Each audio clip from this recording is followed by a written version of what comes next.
Agora na Conte. A notícia em tempo real, como você gosta. Agora na Conte. Entrevista, trânsito, os bastidores em Brasília, esporte. Tudo o que você precisa saber agora na Conte. E no portal Leia Agora.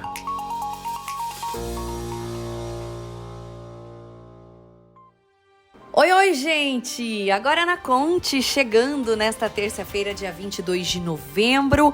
É uma semana seguindo, claro, no clima da Copa do Mundo. Só expectativa, não é, para o jogo do Brasil.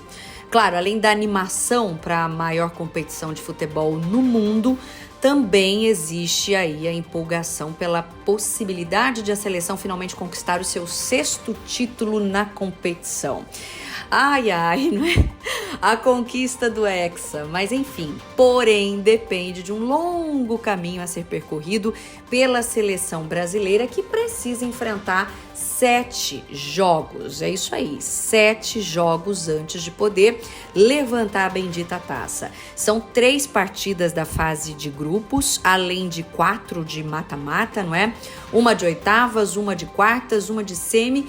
E aí vem, não é, o grande teste para cardíaco, não é? A grande final. A estreia do Brasil na Copa vai acontecer daqui a pouquinho, na quinta-feira agora, dia 24 às 16 horas, horário de Brasília, ou seja, 3 horas da tarde aqui em Cuiabá, contra a Sérvia. A expectativa não podia ser melhor, não é? Sai aí o Brasil como favorito, mas enfim, a gente fica só na torcida e com medo, né, gente? Dá um medinho, né? De um jeito ou de outro, não adianta dizer que não. Mas enfim, são 3 partidas dessa fase de grupos, como eu falei. O segundo compromisso do Brasil, depois agora dessa quinta-feira, é no dia 28 de novembro, 1h da tarde, horário de Brasília também, ou seja, meio-dia aqui, diante da Suíça. E a última partida dessa fase inicial é dia 2 de dezembro, às 16 horas, horário de Brasília, 15 horas aqui, frente a Camarões, que também tem uma expectativa muito boa nessa chapa aí. Tá todo mundo numa expectativa tranquila, não é? Vamos ver.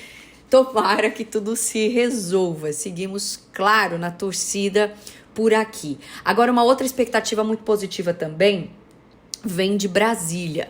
O presidente do Congresso Nacional, o senador Rodrigo Pacheco, ele promulgou uma lei que libera a compra de vacinas contra a Covid-19 pela iniciativa privada. Diretamente dos fornecedores, sem a exigência de doação das doses ao Sistema Único de Saúde, ao SUS, como era no início, né? Como começou as vacinações aqui, aqui no Brasil, né? De um modo geral. Essa medida provisória, ela revoga a lei aprovada durante a pandemia que permitia aí que a iniciativa privada comprasse vacinas contra a Covid-19 desde que as doses fossem integralmente doadas ao SUS. A alegação do governo que editou essa MP para revogação da lei é que o SUS já possui o estoque suficiente da vacina para cumprir o calendário desse ano ainda. E a medida vai permitir, não é? Essa é a grande expectativa, que a iniciativa privada possa participar de forma complementar ao SUS, seguindo diretrizes do Sistema Único, enfim, tudo que for já é muito bem colocado pelo SUS, pelas organizações de saúde. É uma boa notícia, sim, de uma certa forma, isso alivia, e não é pouco não, viu, gente? É bastante importante, não é mesmo, Marina? Boa noite aos ouvintes, não é? Eu desembestei aqui a falar da Copa, tá todo mundo nesse clima aí de futebol. Já emendei na saúde, nem desejei uma boa noite aos nossos ouvintes, não é? Que nos alegram tanto, nos dando companhia. Isso aí. Oi, Camila! Muito boa noite para você que está começando a acompanhar o Agora na Conte. Hoje é terça-feira, dia 22 de novembro e olha, o mês está voando, hein? A gente já está quase no fim do ano. Você já montou sua árvore de Natal? Aliás, a gente está esperando, viu? As suas fotos aí que você ficou devendo pra gente, lembra? Manda aí no nosso WhatsApp 981441037. Aliás, a sua participação é sempre muito bem-vinda. A gente está começando o programa não só pela Rádio Conte, mas também com transmissão ao vivo no nosso leiagora.com.br, no canal do YouTube, Facebook e também no aplicativo da Rádio Conte. Se você ainda não tem, baixa lá rapidinho. E se você está acompanhando a nossa transmissão, faz o seguinte, compartilha aí com o máximo de pessoas possível para a gente aumentar essa nossa conexão. E vamos às notícias dessa terça-feira. Vou voltar a falar de saúde, gente. O mês de novembro é dedicado para a conscientização da saúde masculina, viu? Com foco no câncer de próstata, por ser aí um dos mais comuns entre os homens, perdendo apenas para o câncer de pele, que se for diagnosticado ainda no início, tem pelo menos 90% de chance de cura. Por isso, a importância de procurar um médico e realizar os exames de rotina. Nós conversamos com o urologista Dr. Rafael Amaral, que explica melhor para a gente. Nós sabemos que a cada 8 minutos, um novo câncer é diagnosticado no nosso país. E a cada 40 minutos, um homem morre de câncer de próstata no Brasil. Temos uma estatística também que somente metade dos homens acima de 40 anos já fizeram o exame de sangue para o rastreamento do câncer de próstata, que é o PSA. E 2/3 dos homens acima de 40 anos nunca fizeram o exame do toque retal, que é um dos exames também que ajuda no rastreamento do câncer de próstata. Uma pergunta muito frequente no consultório é qual a idade que geralmente eu começo a fazer esse rastreamento. Segundo a Sociedade Brasileira de Urologia, o rastreamento ele começa a partir dos 50 anos de idade para a população geral e para aqueles pacientes que têm histórico familiar de câncer de próstata, pai, irmãos, tios, primos e pessoas que têm ascendência da raça negra, que é uma raça que tem uma maior predisposição a ter o câncer de próstata, esse rastreamento começa a partir dos 45 anos de idade. Então, para a população geral, a partir dos 50 anos, e quem tem esses fatores de risco mais proeminentes, a partir dos 45 anos de idade. E quais são os fatores de risco para nós desenvolvermos o câncer de próstata? Existem alguns fatores que contribuem para o desenvolvimento dessa doença. A idade é um deles, então quanto mais nós envelhecemos, maior a possibilidade de nós termos o câncer de próstata. Fatores genéticos também contribuem para o desenvolvimento do câncer de próstata, assim como a dieta inadequada, tá? Uma dieta rica em gordura, rica em frituras, uma dieta pobre em frutas, verduras, grãos, vegetais, também são fatores que contribuem. O tabagismo também aumenta essa possibilidade, assim como hábitos de vida sedentários. Tá? Então é muito importante hábitos de vida saudáveis. Bom, fica clara a importância da prevenção, de se procurar o médico, não é? De vencer essa barreira que ainda existe, infelizmente, não é? Do preconceito. Tem a questão cultural dos homens que, de uma certa forma, procuram muito menos que nós mulheres médico. É importante reforçar e é importante alertar, já que estamos falando dos homens. Homens, vençam a barreira do preconceito, procurem o médico, não é? Seja na rede pública de saúde, seja através do plano de saúde, quem pode. O importante é, pelo menos uma vez ao ano, procurar o atendimento, fazer um check-up e não ser surpreendido, porque muitas vezes até quem procura mesmo, quem tem acesso, quem tem essa facilidade, pode ser surpreendido. Imagina uma pessoa que simplesmente não cuida da sua saúde, né? Tem que tentar, tem que insistir, mesmo que haja a dificuldade por conta aí do Sistema Único de Saúde, que nem sempre atende da melhor maneira possível, não é mesmo? E agora a gente vai falar com as mulheres, aquelas mulheres que estão amamentando, porque a Secretaria Estadual de Saúde de Mato Grosso, por meio da Coordenadoria de Promoção e Humanização da Saúde, lançou na última quinta-feira, dia 17 de novembro, a campanha Leite Materno, um elo de vida. E essa campanha faz menção ao Dia Mundial da Prematuridade. Por isso a gente convidou o Rodrigo Carvalho. Ele é nutricionista e integrante da equipe de promoção da amamentação e alimentação complementar saudável da SES para falar sobre esse assunto.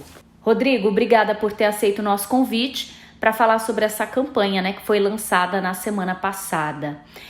Me diz o seguinte, por que foi lançada especificamente agora? Então, na verdade, essa campanha ela acontece em alguns períodos e épocas do ano, né? Principalmente no mês de maio, onde a gente tem o Dia Mundial da Doação de Leite Humano. Porém, em novembro, o Novembro Roxo, que é o mês da prematuridade, especificamente no dia 17 de novembro, que é o Dia Mundial da Prematuridade, nós, da nossa equipe, né, de promoção do aleitamento materno, fazemos a renovação da campanha de doação de leite materno, também nessa data, pensando que é o benefício para o bebê prematuro, já que é uma data que a gente está celebrando, né, o cuidado ao bebê prematuro. Então, a nossa responsabilidade enquanto Secretaria de Estado é mobilizar a sociedade civil para que aumente a doação de leite materno nos nossos bancos de leite e postos de coleta de leite humano que temos no estado. Quando a gente fala de bebês, principalmente bebês prematuros, né, as pessoas podem imaginar que a doação precisa ser em grande quantidade, mas com um pouquinho de leite já faz a diferença para a recuperação e para a saúde desse bebê, né? Exatamente. Então, ao mesmo tempo que a gente também tenta mobilizar dentro dos hospitais, maternidades que possuem banco de leite ou posto de coleta, a fomentar que as mães a própria mãe do bebê prematuro também faça a estimulação para extração de leite e aí, né, poder oferecer nos momentos que ela estiver ausente o seu próprio leite para o seu bebê. Aquela que está impossibilitada ou que não tem uma produção tão boa, né, ou uma quantidade suficiente para alimentar o seu bebê, ela pode contar com a sororidade e a solidariedade de outras mulheres que também estão amamentando seus bebês e que possuem um excedente do seu leite para poder doar para os bancos de leite. Então aí é qualquer quantidade, porque aí a soma daquele leite que ela vai coletando diariamente, ele é semanalmente, né, coletado pelos bancos de leite e vai se somando ao leite de outras mulheres também doadoras. Então esse esforço coletivo, né, de mulheres apoiando outras mulheres é que faz com que qualquer quantidade doada seja significativa e importante para amamentar um bebê, né, de uma mulher que está com seu bebê lá internado numa UTI neonatal. E quem são as mulheres que podem fazer essa doação? Primeiro, né, como a gente bem enfatizou, é a mulher que está amamentando e que possui um excedente, ou seja, ela consegue produzir mais do que o seu bebê precisa em casa. Então, ela entra em contato com um banco de leite ou um posto de coleta de leite humano, faz um cadastro, se coloca como voluntária de doação de leite humano. Depois é feita uma triagem, solicitado alguns exames. Se tudo tiver ok, então ela está habilitada para fazer a doação de leite humano. Depois dessa triagem, o próprio banco de leite ou posto de coleta vão coletar esse leite extraído no domicílio dela. Então é combinado semanalmente, a equipe de coleta vai até a residência dessa mulher, dessa doadora, e pega a quantidade que ela conseguiu extrair e colocar lá dentro do frasquinho de vidro. E aí eles vão trocando, né, os frascos já higienizados por aqueles que foram coletados e armazenados do leite doado. Então isso é feito semanalmente, depois que ela é cadastrada, e aí é ela que determina até quando que ela vai doar. Pode ser o leite tanto do bebê com menos de 1 ano, quanto com o bebê com mais de 1 ano. Enquanto ela estiver amamentando por 2, 3 anos, enfim, por quanto tempo ela decidir, é esse tempo que ela pode ser doadora também. Então é qualquer quantidade e em qualquer período da amamentação. É importante enfatizar isso, né? Em qualquer período da amamentação. A mulher às vezes acredita, né? Como a gente nos primeiros meses tem aquele excedente de leite, o nenê não consegue muitas vezes mamar tudo e acaba produzindo mais. que aquele leite é o mais importante, mas esse alimento ele segue sendo muito importante, né, ao longo de todo esse período de amamentação. E pelo que eu entendi, então, ela nem precisa sair de casa, né? O leite é coletado lá na casa dela. Sim, por uma questão técnica que está definida na Resolução 171, para manter a cadeia de frios, ou seja, para garantir que o leite congelado, que ela vai colocar lá no congelador dela, da geladeira, ou no freezer na casa dela, chegue na temperatura adequada para não comprometer aquele leite. Então, é preciso que haja condições higiênicas e de temperatura ideais para que desde o momento em que sai lá da geladeira dela, do congelador ou do freezer, chegue até o banco de leite em condições adequadas. E quem consegue garantir isso, né, é a equipe técnica que faz essa coleta.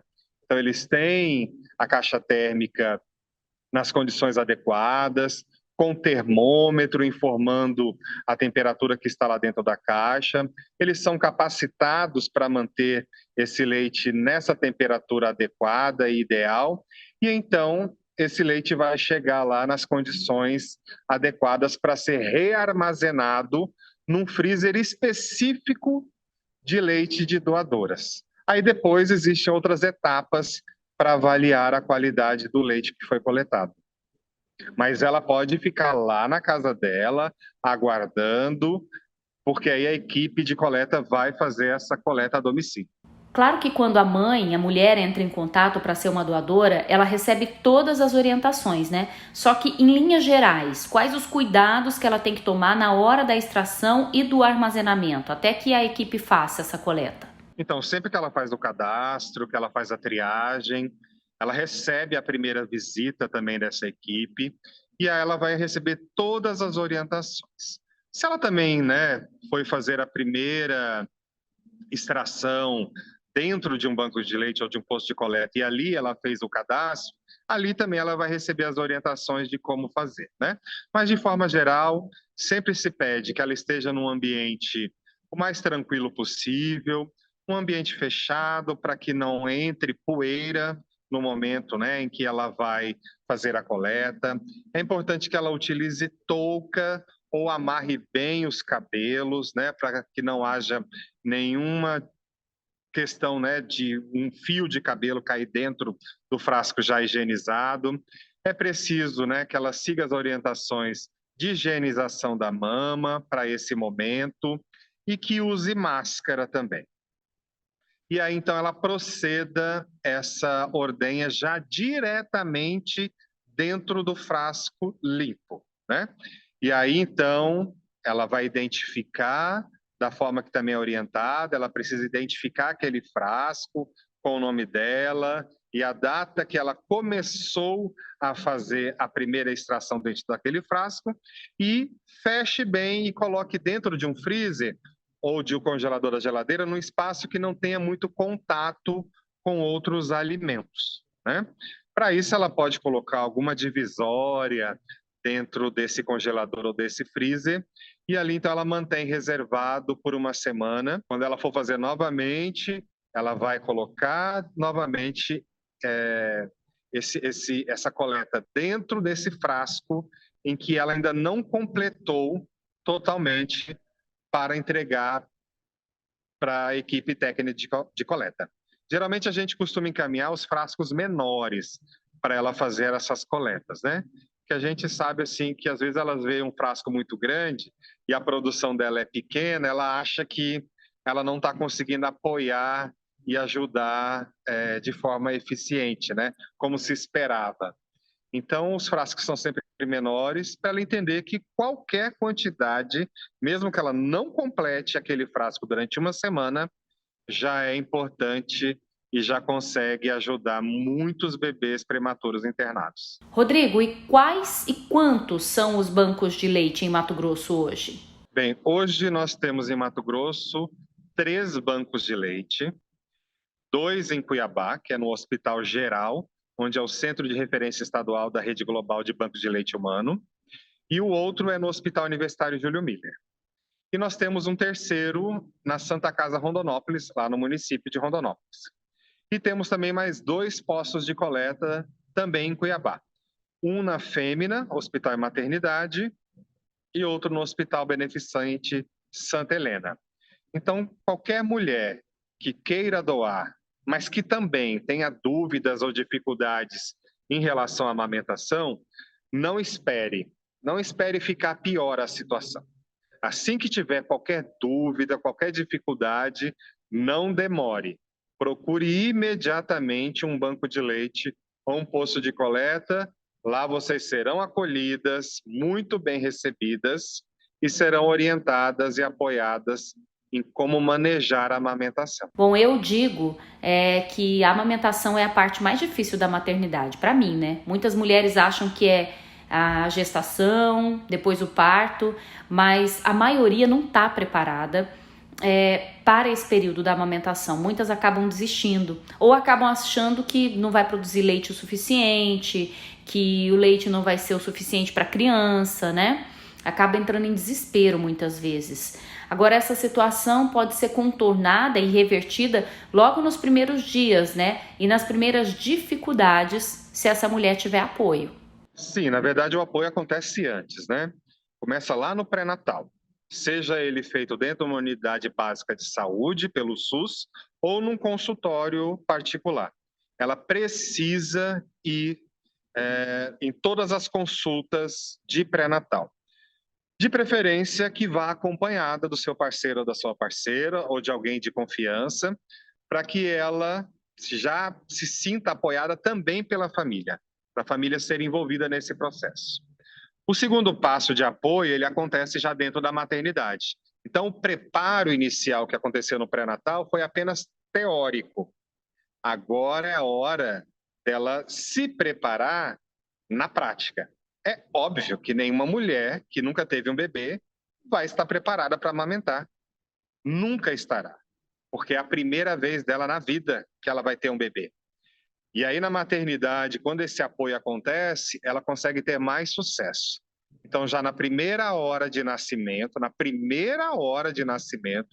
ela precisa ter o contato pele a pele, e é pele a pele mesmo, é a pele do seu bebê com a pele do seu corpo, e logo em seguida, assim que o bebê estiver mais desperto, ainda na primeira hora, é preciso que a equipe de saúde apoie essa mulher ao bebê amamentar ali naquele momento.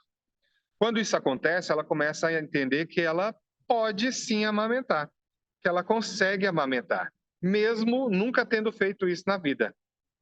Logo depois, quando ela vai para o quarto ou para o alojamento conjunto, é preciso que seu bebê também esteja perto dela, né? E não levado para ela 3, 4 horas depois do parto, né? Ela precisa estar com seu bebê imediatamente.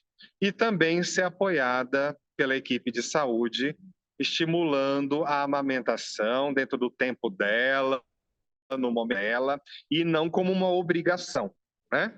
Mas como um momento único na vida dela. São os primeiros momentos de amamentação. E o sucesso também acontece quando ela volta para casa e recebe apoio já na primeira semana. É onde surgem as primeiras dúvidas, as angústias, as dificuldades, se elas existirem. Tem muitas mulheres que não passam por essa dificuldade, mas muitas têm dificuldade. Se isso acontece, né, se a equipe de saúde da Unidade Básica de Saúde vai lá visitá-la na primeira semana, com certeza ela vai ter mais sucesso na amamentação. Se o hospital lá particular, onde ela fez o parto, já agendou a consulta, o retorno na primeira semana para apoiá-la, com certeza ela também vai ter mais sucesso na amamentação. Só que esse apoio também acontece e deve acontecer ainda por mais algumas semanas, né? Principalmente durante esse puerpério, que são os 45 dias após o parto. Sem apoio da equipe de saúde e da família, não que ela não consiga amamentar, mas vai ser uma etapa mais difícil para ela.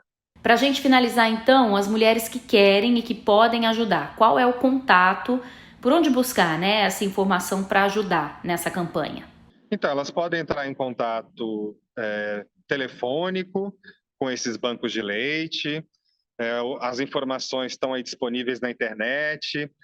No próprio também site da Secretaria de Estado de Saúde tem informações sobre os locais de doação de banco, né, nos bancos de leite e postos de coleta. Elas podem também procurar diretamente nos hospitais onde tem os bancos de leite, né? No Hospital Geral de Cuiabá, Hospital Universitário Júlio Miller, na Santa Casa Rondonópolis, na Fêmina e no Hospital Santa Helena. Elas podem ir lá diretamente, ir na recepção e falar que elas querem ter um contato com os profissionais do Banco de Leite Humano. Elas vão ser acolhidas, vão ser bem recebidas, e se elas estiverem aptas e desejosas de serem doadoras, ali já começa então o cadastro e o processo de triagem para elas se tornarem de fato doadoras. Então é importante essa mobilização, principalmente entre as mulheres, essa sororidade e solidariedade com outras mulheres que nem sempre, né, têm o leite disponível numa quantidade suficiente para alimentar os seus bebês que estão internados na UTI neonatal, e esse leite de doadoras pode salvar vidas. Obrigada, viu, Rodrigo? Desejo sucesso aí na campanha. Eu que agradeço. Aí, para você que ainda ficou na dúvida, né, pode buscar informações sobre como doar no Hospital Geral, em Cuiabá, no Hospital Universitário Júlio Miller, em Rondonópolis, no Banco de Leite Humano, que atende na Santa Casa, e ainda nos postos de coleta na capital, que são o Hospital Santa Helena e também o Fêmina, o Hospital Fêmina Infantil e Maternidade. Além disso, lá no nosso site tem todos os números de telefone desses lugares para você fazer o contato. É só acessar leiagora.com.br. Gente, agora vamos falar de compras, né? Aproveitando mais uma vez essa deixa de saúde, não deixa de envolver, né? Saúde financeira é muito importante e, de certa forma, ela compromete a saúde familiar de um modo geral, não é? Porque se você tá com problema financeiro, tudo se compromete. Não dorme bem, não trabalha bem, a vida familiar complica também. E agora, o mês de novembro, o que a gente mais ouve, não é, Marina? O que a gente mais escuta por aí? Ai, Black Friday. A gente nem sabe qual é o dia certo. E aqui no Brasil, como brasileiro, não tem limites, é praticamente o mês todo, né? Dizendo Black Friday. E muita gente espera o ano inteiro, né? Por essa época, por esse momento aí da chamada Black Friday. São produtos com valores e forma de pagamento, no mínimo, interessantes. Uma tentação até mesmo para os consumidores mais controlados e para não transformar o sonho em pesadelo, né? Já que a gente está aí no momento contando os dias para pelo menos a metade do 13º, tem que tomar cuidado, porque muitas vezes é importante pagar já uma conta que você tem e não fazer outras. Mas, enfim, reforçando, não transformar o sonho em pesadelo, o fiscal de defesa do consumidor do Procon aqui de Mato Grosso, o Rogério Chapadense, tem dicas importantes. Vamos ouvir. Primeira, diz respeito ao planejamento, né? Ao planejamento de todas as compras, evitar aqueles gastos que sejam considerados desnecessários. Segundo, ficar atento às informações acerca dos preços dos produtos. Todo consumidor tem direito a ter acesso ao preço de forma clara, correta, precisa e ostensiva, tá? Caso seja feito algum parcelamento, o fornecedor é obrigado a informar o preço total do produto com parcelamento e o montante de juros, tá? Terceiro, verificar a questão da responsabilidade. Todo fornecedor ele é responsável pelo produto, independente do produto estar em promoção, tá? O consumidor ele tem até 90 dias para reclamar dos vícios dos produtos, tá? Isso nas compras feitas nos ambientes físicos, nas lojas presenciais. E caso seja feito a compra pelos ambientes virtuais, pelas plataformas virtuais, sites e outros instrumentos, o fornecedor, o consumidor, ele pode exercer o direito de arrependimento, ou seja, desistir da compra em até 7 dias após efetuar a compra ou a chegada do produto, tá? E caso o consumidor ele se sinta lesado em algum dos seus direitos, ou quiser registrar uma reclamação ou denúncia, ele pode direcionar-se até o PROCON. Espero que tenha ficado claro, não é? Pode fazer a sua comprinha, é gostoso, não é? Poder comprar, ter aquele presente, dar aquele presente especial, mas tem que ir com calma, viu, gente? Vamos pro intervalo? Na volta tem mais notícia por aqui. Bom, a gente faz um intervalo rapidinho, daqui a pouco tem mais informações aqui no Agora na Conte, hein? Fica aí. Agora na Conte. Volta já!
A informação como você gosta. Agora na Conte. Agora na Conte está de volta.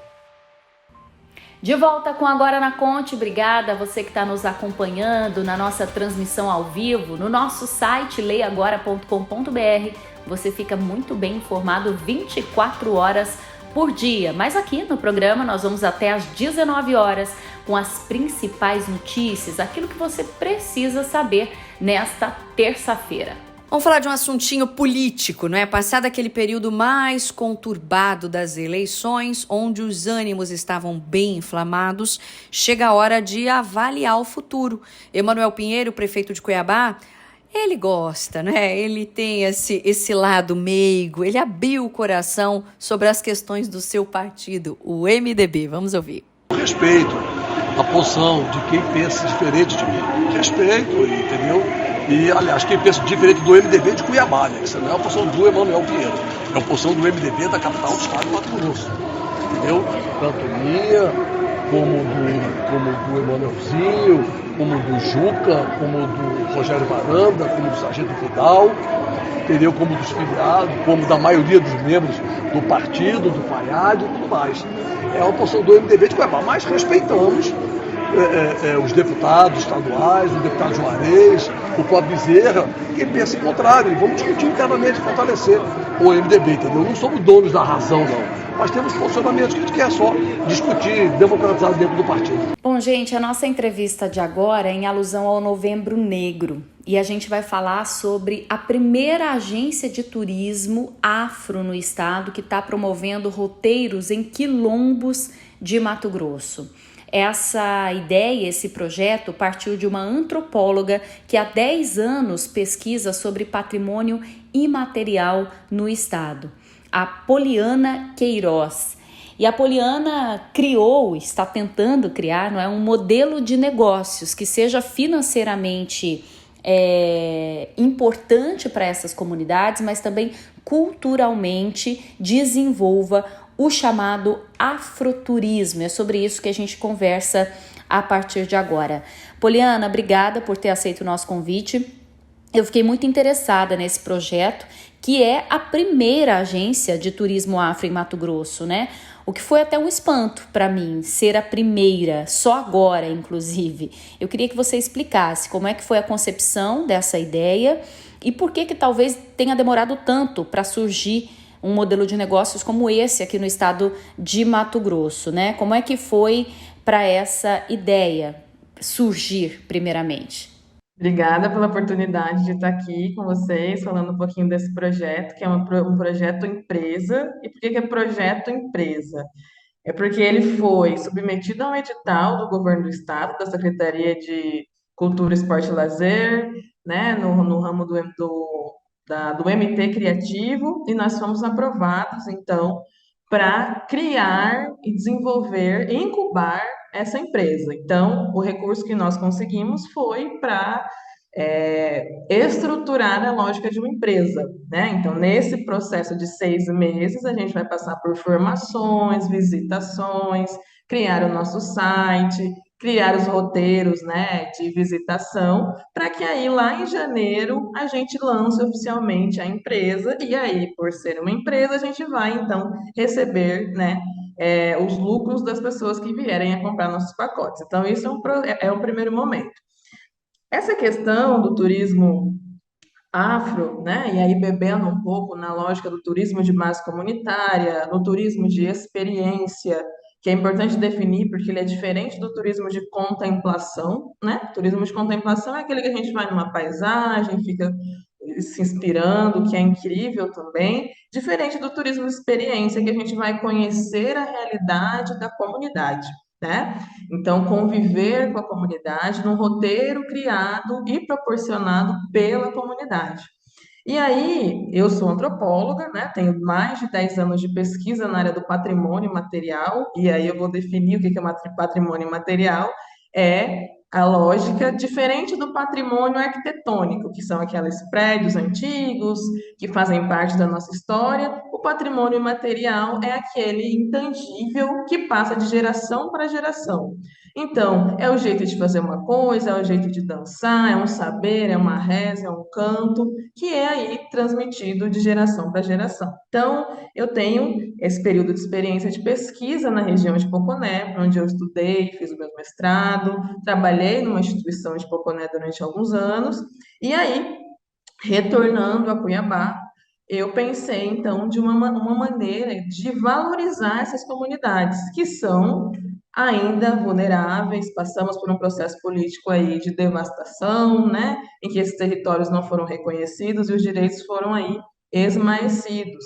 Então, a gente pensou em um processo, eu e a minha sócia, que é uma poconiana, que é estudante de turismo, né, a gente pensou, então, em desenhar um modelo de negócio que viesse, então, a valorizar essas comunidades.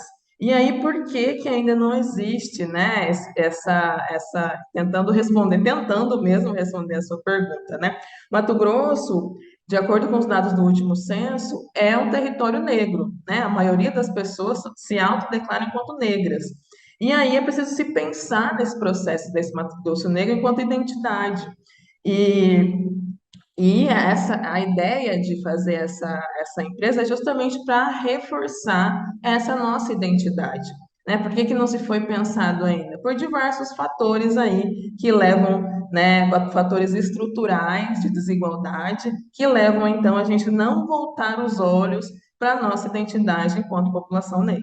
E aí você fala de Poconé, né, que é o primeiro município, então o primeiro destino de visitação. O que as pessoas vão conhecer em Poconé? O que esse município apresenta para esse turismo? E mais, outros municípios também vão fazer parte desse cronograma aí de visitação? Sim, por que nós começamos com Poconé? Porque Poconé é a cidade do estado de Mato Grosso que mais concentra comunidades quilombolas. São 32 comunidades. O estado de Mato Grosso, se eu não me engano, tem um total de 62. Então, 32 delas estão na região de Poconé e do Pantanal. Poconé também é conhecida como aí a porta de entrada do Pantanal Norte. Todo mundo passa por Poconé, mas tem essa questão econômica que as pessoas não permanecem na cidade. Poconé, então, é uma cidade de passagem, né? E aí, então, também com base em estudos, né, com base na escuta, a gente partiu desse desenho, também aproveitando essa visibilidade do Pantanal, recentemente em razão da novela, né? Então a gente também aí desenhou a partir da participação dessas 32 comunidades. Nós vamos começar com 4, porque nós temos um recurso, temos que prestar contas, né? Então a gente começou aí com 4 comunidades que eu, enquanto pesquisadora, já tenho contato há algum tempo. A Bianca Rondon, que é a minha sócia, também já tem contato há algum tempo, já tem familiares, né? Então tem uma relação de parentesco na comunidade, e isso facilitou a nossa entrada. Então a gente começa com 4, e aí com o tempo a gente vai ampliando. Ontem mesmo eu estava no Dia da Consciência Negra, numa comunidade quilombola de lá de Poconé chamada Chumbo. A gente já apresentou para outras comunidades, né? Tinham representantes das outras comunidades lá. Com o tempo a gente quer ampliar para as 32, e aí, né, de acordo com o tempo, aí a longo prazo, estender a todas as comunidades do estado de Mato Grosso. Nesse projeto, Poliana, a comunidade também participa, ou seja, tem uma forma de integrar essas pessoas também nesse turismo? Absolutamente, Marina. O processo é totalmente participativo. Até a nossa logo, né, a nossa identidade visual, ela foi construída junto à comunidade, né? Então a gente fez a escuta, a gente contratou uma artista visual, né, para fazer, uma pessoa que tem um conhecimento técnico, mas ele foi prospectando ali, e aí a partir, né, ele foi evoluindo, desenvolvendo a partir então da aceitação da comunidade. Então, a gente até, se você for ver ali, analisar, e quem está nos ouvindo, for acompanhar as nossas redes sociais, né? Hoje nós estamos no Instagram, e aí, @AfroToursAgência, para quem já quiser nos seguir. Vocês podem ver que no início a gente começou postando conteúdo sem a nossa identidade visual, justamente porque a gente estava passando por esse processo participativo, de escolher qual ia ser a referência, e aí o artista ia apresentando, né? E aí a comunidade ia aprovando. Quando foi aprovado, então a gente coloca lá também esse marco de aprovação da nossa identidade visual. Então, além disso, né, é a própria comunidade que vai definir o roteiro de participação, o roteiro de visitação aí dos interessados, dos nossos clientes, né? Então, é a comunidade que vai definir. Então, a gente está passando por um processo de formação, de escuta da comunidade. Nós estamos trabalhando com jovens, então, cada comunidade a gente selecionou 2 jovens para passar por esse processo de capacitação. E aí, capacitação é a gente ouvir qual lugar ele identifica como, olha, sei lá, deixa eu pegar o nome de uma pessoa que estava com a gente sábado passado, sei lá, Mariana, que é uma das participantes. O que você acha de mais bonito? O que as pessoas precisam ver na sua comunidade? E aí ela vai identificar, e nós temos um profissional, que é o nosso consultor, que vai então transformar essa narrativa em experiência para que as pessoas possam visitar. Então a gente trabalha com jovens pelo processo de tecnologia, para produzir conteúdo, fazer foto, desenhar o roteiro, e os nossos mais velhos, os nossos ancestrais, serão as pessoas então que vão nos proteger, inclusive, né? e que vão também aí articular e organizar o espaço para a visitação. Então, o processo é absolutamente participativo. A gente está o tempo todo com a comunidade. São eles é que estão dizendo, são eles é que estão autorizando aonde a gente pode ir ou não. Muito interessante, né? Porque nesse processo todo eles acabam também se tornando empreendedores, né? Enxergando essas possibilidades, se tornam guias, condutores dessas pessoas. A ideia é também gerar um retorno, inclusive financeiro, para essas comunidades? Sim, Marina, a ideia também é aquecer aí a economia local, né? Existe uma produção, né, nas comunidades quilombolas que a gente já encontra no mercado, né? Nos mercados que a gente vai fazer nossas compras do mês, se a gente observar lá a nossa farinha, né? O nosso doce, as próprias verduras, né? Também vêm dessas comunidades e às vezes a gente não faz essa ligação, né? Então, e tem outras questões também, as artes. Eu estou até usando um brinco aqui propositalmente da comunidade de jejum que eu comprei ontem, que elas fizeram. Então, tem todo um processo aí, né, de produção local, que às vezes não é valorizado, né? E também ele não tem estrutura para crescimento, porque as pessoas elas acabam migrando para a capital, porque não tem essa oportunidade, é muito difícil, né? Então, a ideia é fazer, então, com que esses empreendedores, porque eles já são empreendedores, né? Que a gente possa, então, profissionalizar essa cadeia produtiva, estabilizar essa cadeia produtiva e fazer, então, com que ela gire e seja mais aí visibilizada a nível do Estado e a nível de Brasil também, à medida em que a gente vai colocar os produtos no nosso site para as pessoas também adquirirem, independentemente de irem até o local ou não. Você acredita que com esse projeto, e claro, com a sustentabilidade gerada por ele com o passar do tempo, isso também vai se tornar uma referência para as próximas gerações? Eu digo isso porque você falou que as pessoas acabam saindo, deixando essas comunidades, né? Buscando a capital, buscando cidades próximas, que são polos de desenvolvimento, até por oportunidades. E aquela cultura, aquela raiz acaba ficando deixada para trás até por necessidade.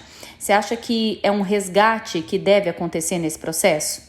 Com certeza, Marina. A gente está, assim, de novo, né? Tem esse processo da minha pesquisa de 10 anos, mas quando a gente começou a desenhar especificamente o projeto, a gente ficou um ano conversando com as pessoas e a gente ouviu dos jovens esse desejo de voltar, né? Então, tem muitas pessoas que vão, que se formam, que fazem faculdade, mas que voltam para a comunidade. Ou, né, quando não voltam, né?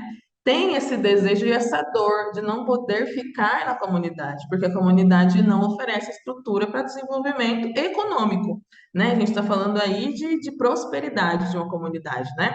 Então, a ideia é que sim, a gente possa incentivar esses jovens a ir buscar qualificação, mas retornar à comunidade, né? Para que a comunidade possa se estabilizar. Tem isso e tem também a ideia de demonstrar, né, o desejo de demonstrar as fragilidades dessas comunidades também, porque quando fica muito escondido, né, parece que as pessoas não estão, né, não estão na mídia, não têm necessidades, mas sim, as pessoas têm muitas necessidades, essas comunidades são sim frágeis, né, mas, por outro lado, a agência quer mostrar essa potência, essa força, né, esse lugar, aí, a beleza deste lugar muito embora também mostrando a fragilidade para que então possa se desenvolver e estruturar da melhor maneira possível, para que as pessoas possam ficar lá e gostar de ficar lá, não sair com esse sentimento de querer ficar e nem ficar com esse sentimento de querer sair.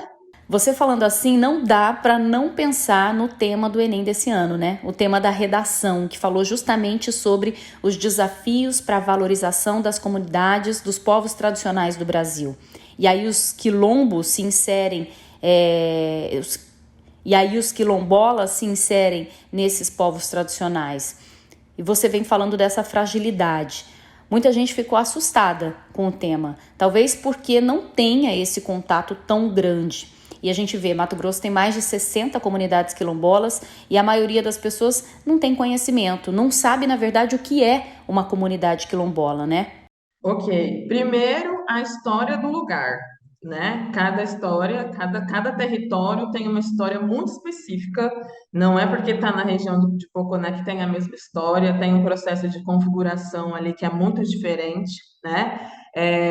Tem a própria a narrativa de construção dos saberes, como eles foram passados de geração para geração, experienciar, né?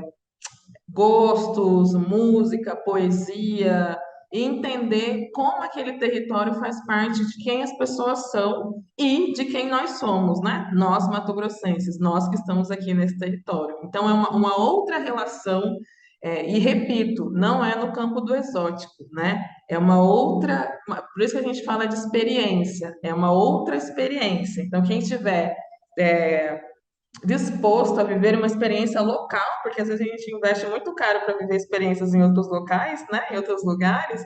Quem tiver disposto a conhecer a sua própria história, então vai entrar em contato aí com lugares muito específicos, muito simbólicos e muito importantes na constituição aí da história do estado de Mato Grosso. Então é isso, existem também as festas, né, tradicionais aí que são elaboradas ao longo de 15 dias, né? Então não é só a festa em si, a gente vai passar aí pelo processo de visitação da festa, quem quiser fazer parte, mas também tem a preparação da comida, a preparação do doce, então quem tiver aí quiser conhecer o processo particionado ou ele todo, também pode estar com a gente, porque a gente vai fazer esse tipo de roteiro também, e outras concepções de conhecimento do lugar, né? Então, eu costumo até brincar, e eu falei isso em outras entrevistas, né? É você desacelerar desse ritmo do urbano, né? Então, aí você voltar para você, pensar em você, ter um tempo para isso. Então, quando você está em comunidade, o próprio sentimento de comunidade te leva a esse autoconhecimento. Então, é uma experiência bastante profunda. Quem aí tiver com a gente vai vivenciar esse momento. Quem for fazer esse tipo de turismo, o que vai encontrar?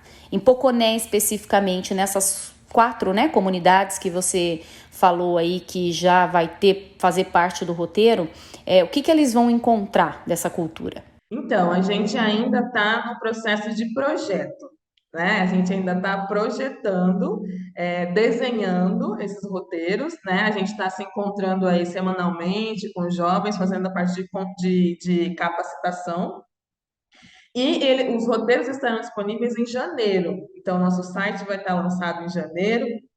E aí, os roteiros vão estar no nosso site. Para quem tiver disposto aí a adquirir, ter essa experiência, né? Poder, então, fazer essa aquisição. Mas, para conhecer nosso conteúdo, tudo que a gente está fazendo, todas as fases, né?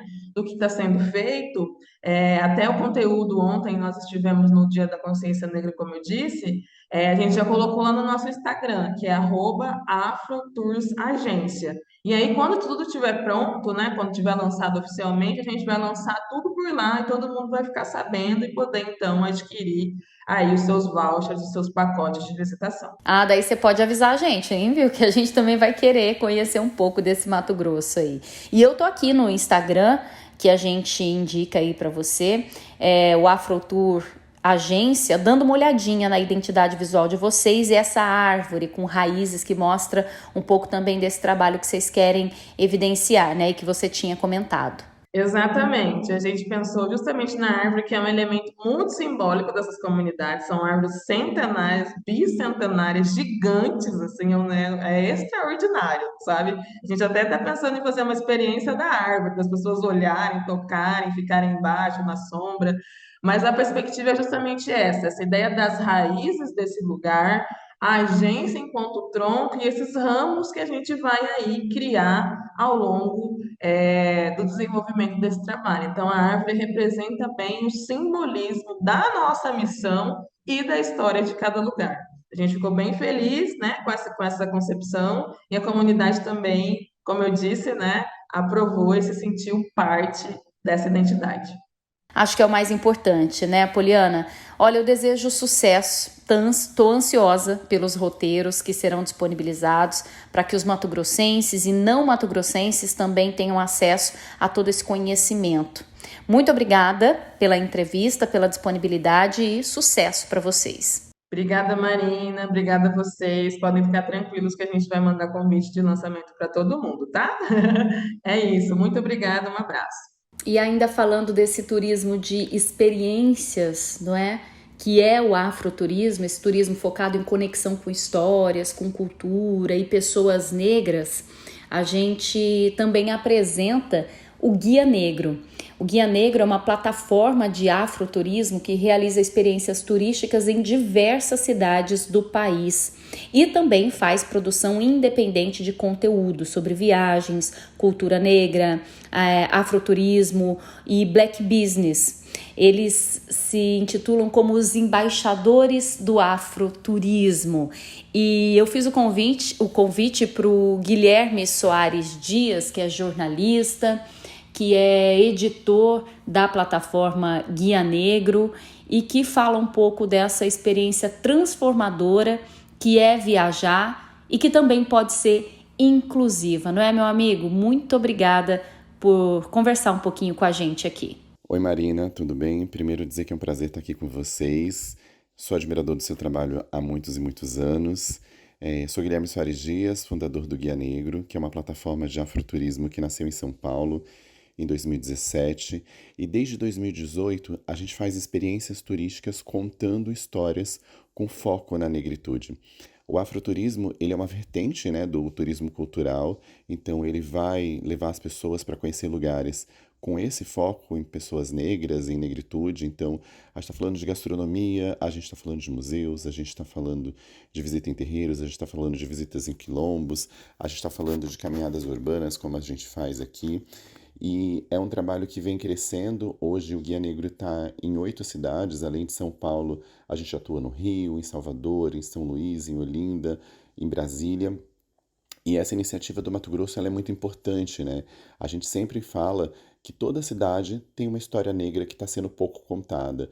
Então levar isso para o Mato Grosso, possibilitar que as pessoas conheçam essas outras histórias que a história não conta, essas outras narrativas, é sensacional. É um turismo de experiência, é uma nova possibilidade, né? É uma vertente que também tem muito a ser explorada e as empresas que entram nessa seara, elas têm muito público para ganhar, tem muito dinheiro envolvido também, porque as pessoas querem consumir produtos como esse. Mato Grosso é a terra de Teresa de Benguela, rainha do Pantanal. Eu acho que é uma história que o Brasil ainda precisa conhecer e os próprios mato-grossenses, então acho que é uma iniciativa fantástica. Eu conheço a história, um pouco da história da Rosário dos Homens Pretos e da negritude do Mato Grosso, né? A presença indígena também é muito forte, então acho que a gente precisa conhecer isso quando a gente está no turismo. E o afroturismo tem crescido muito nos últimos anos. A gente tem visto o surgimento de novas empresas, o surgimento de novos roteiros, e eu acho que essas iniciativas são sensacionais. A gente precisa conhecer melhor as nossas histórias mesmos. Salvador é um lugar que é considerado a Meca Negra, porque é um lugar que tem muita história e cultura negra, mas a gente tem essas histórias espalhadas em todas as cidades brasileiras, como eu comentei, e é isso, assim, espero que todo mundo possa conhecer as cidades do Brasil e de outros lugares do mundo com esse foco, que é o foco na negritude, o foco no afroturismo. Bom, para você conhecer um pouco mais desse trabalho, que é muito interessante, acesse lá guianegro.com.br, também tem no Instagram, @guianegro. Quem sabe aí o seu próximo destino também possa ter um roteiro pensado no afroturismo. É isso, gente. Ficamos por aqui. Uma excelente noite a todos vocês, né? De muita tranquilidade. Amanhã, quarta-feira, dia 23, a gente tá aqui de volta, se Deus quiser. É isso. Tchau, tchau. Até amanhã. É hora de ir embora. Obrigada pela companhia. Amanhã a gente está de volta a partir das 18 horas e te fazendo companhia até as 19. Lembre-se que lá no nosso site a notícia não para. leiagora.com.br. Muito obrigada pela sua companhia. Participe cada vez mais aqui com a gente. Você é sempre muito bem-vindo e até amanhã. Você ouviu Agora na Conte. A notícia em tempo real, como você gosta. Agora na Conte. Volta amanhã na Rádio Conte e no portal Leia Agora.